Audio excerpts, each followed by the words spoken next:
Hey everybody, and welcome back to another episode of Amazon Ads Raw. Today we're gonna talk about conversion rates, and well, think you cannot easily compare them. And we'll try a new video format. I'm using my full desktop and I'm recording that because I think this is a little bit harder to explain with just showing like the SERP or showing some calculations or whatever. So I want to try to visualize it, but I want to try to visualize this live because I want to save time. I don't want to prepare too much, so it still stays raw. To give you kind of an idea what I'm thinking about conversion rates, I've opened the desktop app of Amazon and you can see I've just chosen any random generic search term, so you can see what I'm referring to. I made a post on LinkedIn about conversion rates and why I think you cannot easily compare them. The reason for that is conversion rates are an output measure, and it depends on what you put into the equation to come to that ratio. And it's not only what metrics they are put in, but also from where those metrics derive, if you know what I mean. And if not, then stay tuned, I'll explain. So first of all, when we talk about conversion rates, one of the most important conversion rates we talk about is advertising conversion rate. On advertising, we measure a conversion, which is a sale, an order, and the conversion rate comes from orders divided by clicks. So how many orders do I get per click? Usually this is a number between 0 and 100, and the base measures are clicks and orders. Now, a click is a click. Somebody clicked on an ad. However, there's a difference between somebody clicking on that ad over here in the top section, the so-called top of search, or somebody clicks an ad that is somewhere below here in the so-called rest of search section, where I can't find any ads. Picks from Amazon influencers sponsored. Look, this is sponsored. So it's a sponsored product campaign, and these are rest of search. And the reason why a conversion rate from those is higher than a conversion rate from those is because people are lazy and people are, the click rates on the highest in the search results is always the highest, and also the purchase rate is the highest because people, they don't tend to compare too much. They want a heating blanket, and if that's already fitting, they buy it. It's up here. It means for them it's relevant. The higher on the SERP, the higher relevancy people think it is, and therefore you have very good conversion rates on those. So everything that is top of search with a sponsored product campaign has a much better conversion rate than everything that is rest of search, or even on a product detail page. Because when we go on a product detail page, let me show you. These carousels down here, these are also sponsored product carousels, but here I get lots of impressions, not so much clicks, and when it's clicks, it's for comparing. So conversion rate naturally drops. And this already explains why a PPC conversion rate is not the same for each ASIN, because it depends on where does the ASIN gets the traffic from. Does it get the traffic only from sponsored product and the other ASIN maybe just from sponsored display or sponsored brands? And if so, what is the placement that the most traffic comes from? Is it top of search? Is it rest of search? Is it the product detail page? And the same concept goes into, organic versus paid and stuff like that. So when you think about the SERP, as I showed it to you as one page, then everything that is on top has a very good conversion rate. This can be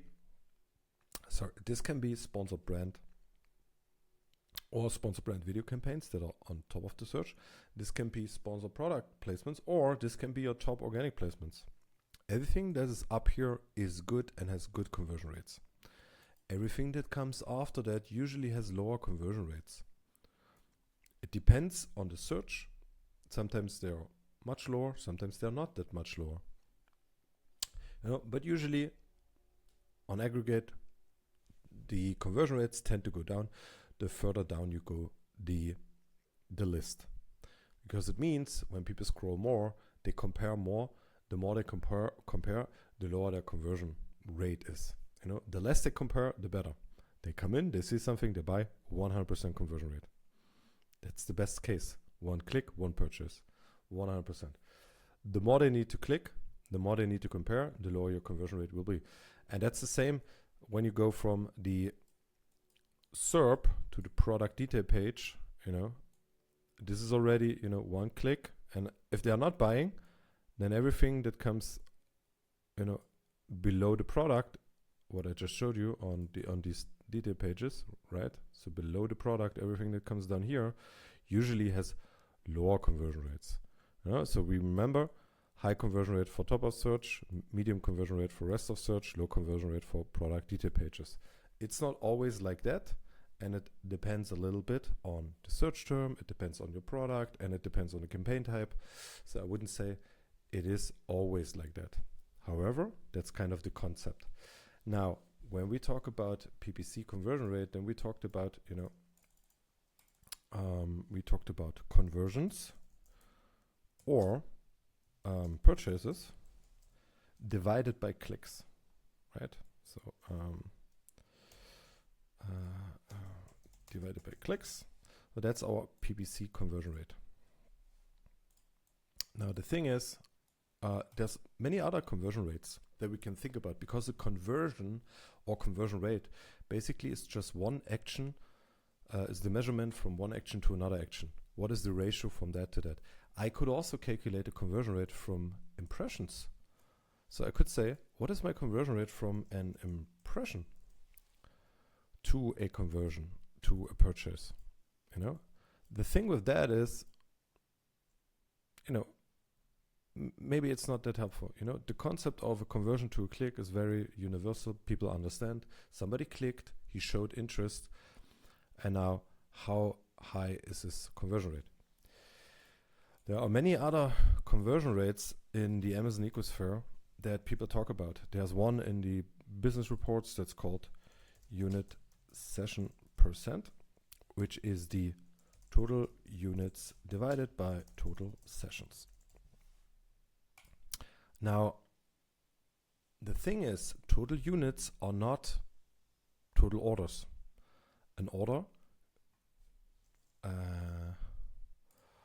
one order can have multiple distinct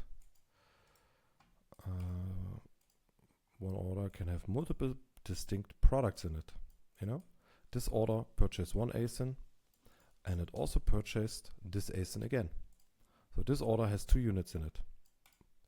Now there's another order which has one ASIN in it, and then maybe another ASIN, a different ASIN. So we see orders and units are not the same. In most cases, let's say 80% plus, it will be one order, one ASIN, right? So it will be a one-to-one. It will be a one-to-one. However, this is not always the case. So total units is not total orders. We have to make sure that we understand this, because when I compare something that is dividing total units or something that is dividing orders, you know, we could also say here conversions, purchases / PPC orders. They are all kind of, this is all kind of the same, different name for the same thing. It's the purchase, so the order, and not the units. And on unit sessions, we are looking at total units. And we're also not looking at clicks, because we're looking at sessions. A session is essentially something that, you know, goes on. Somebody logs into Amazon, and then his session starts. This session goes on and goes on and goes on and goes on until he logs off, or until he's not interacting with the website anymore. Then after a certain time, his session expires. Or usually midnight sessions expires, depending on how you're tracking it. On Google Analytics, midnight session would expire, or a session expires 30 minutes after a user has not done anything anymore. I don't know how Amazon is specifically defining a session, but within a session, you know, I go on my app and then I browse and I do things. I can do, again, multiple different things. I can click on an ad. I can click on another ad. I can make a purchase, let me use a different, let me use a different. Let's do purchase is the star. Okay. So I clicked on 2 ads and then I made a purchase. And then I clicked on another ad for whatever reason, because I need like maybe 2 or 3 things. And then I made another purchase for a different product this time. Let's say this one. And let's make this green. So we say, okay, I clicked on the purple one, then I clicked on the green one, I bought the green one. And then after that, I clicked on the this and I bought this. So within my session, this is one session, I made 3 clicks and 2 orders. Within that order, there was eventually 1 product, maybe more. But you get the point. So a session is not the same as a click. A session can have multiple clicks. And an order is not the same as units, because unit is 1 and an order can have more than 1 units in it. And therefore, it's really important to make these distinctions when you want to compare things. And as I said earlier, also when you compare the same conversion rates, let's say PPC conversion rate, PPC orders divided by PPC clicks. This is like universal. But even then, when you start comparing it, it comes down to where does the traffic actually come from? Where do I get the clicks from? And now to the last concept I want to explain in this video, and then we want to cut it short. When you think about PPC versus organic and you want to compare conversion rates there, how is my organic conversion rate? How is my PPC conversion rate? The other day, somebody asked on LinkedIn, hey, my organic conversion rate is so much lower than my PPC conversion rate. How can that be? Now look, the answer to that could be simple because of math, obviously. Let's say this is all my traffic here. This is the total of my traffic. This is organic and paid. Then some part of that will be my paid traffic and some part of that is organic. Usually your paid traffic is hopefully less than your organic, ideally, but maybe it's not. So paid is just some section out of the total organic. I can place that wherever I want. However, when we talk about paid, usually you have highly relevant search terms that you target. You're not targeting unrelevant stuff because you need to pay for it. That means everything that you do with paid is usually having a high conversion rate. Let's assume this also has some, let's assume there is this is like a scale, or like a, how do you call this thing in math? This is our conversion rate here.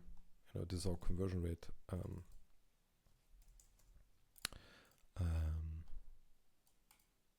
Dimension. So the higher up, the better conversion rate. So paid doesn't sit down here. It would sit at the highest because we are highly targeting only the ASINs that convert well, only on the search terms that convert well. So this is on top here. While organic, which is then everything that is left, can be highly converting or low converting. So if all your keywords are top of search organically, meaning you're organically ranking 1, 2, 3, 4, then your conversion rate will be also very high for organic. Then maybe something like that. Then maybe it looks something like that.